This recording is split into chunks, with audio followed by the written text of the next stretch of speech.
Hare Krishna. Reading more books on weight loss can't help us lose weight. Nowadays, many of us are concerned that we don't become obese because obesity has been associated with many diseases. Also, people want to look slim so that they look attractive. Either way, in order to lose weight, people may read books about how to lose weight. Now, reading such books can be helpful, but that alone can't help us to lose weight. A person can have a whole library full of books on weight loss and still not lose any weight at all if they don't apply what is given in those books, assuming that those books give something sensible and helpful for losing weight. Without applying that, they will not lose weight. Now, this difference between learning and doing is something which is easy to understand when we are concerned with physical things such as cycling or swimming or driving. We know instinctively that reading books about these subjects won't help us to do these activities better. The two are different, and at one point the learning in terms of reading books has to stop, and the doing in terms of physically actually doing things has to start. Now, the difference between these two becomes more difficult to discern when we move from external actions towards internal attitudes. So, for example, we may read a book on positive thinking, and we may say that, oh, just reading a book on positive thinking conveys my positive attitude. It could be, but later when we face real life situations, how do we respond? Do we think positive or do we think negative?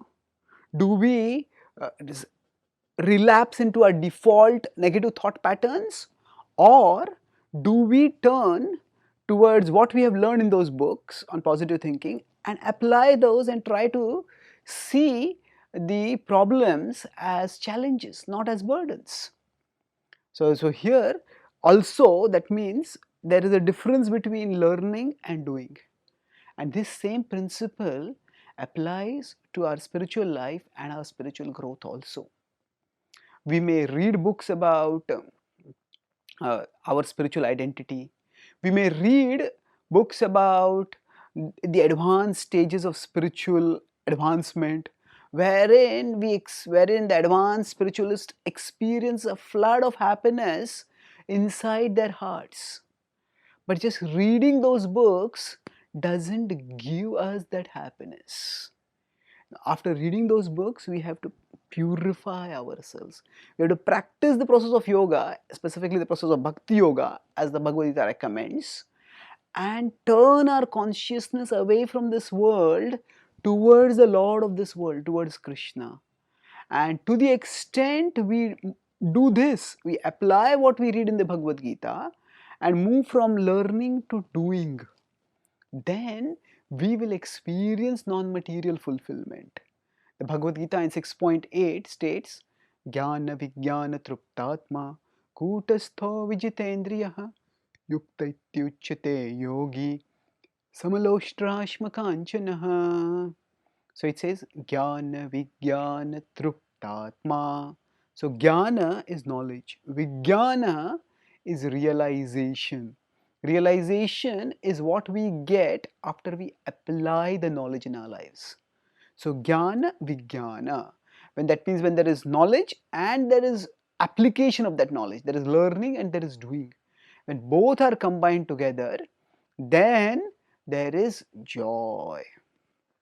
Then there is Truptatma. The soul becomes satisfied. We find inner fulfillment. And that's why in spiritual life, it's important to read books, but while going through life, we need to study what we have learned in the scripture and apply that in our lives. And that application is what will bring higher satisfaction. Thank you. Hare Krishna.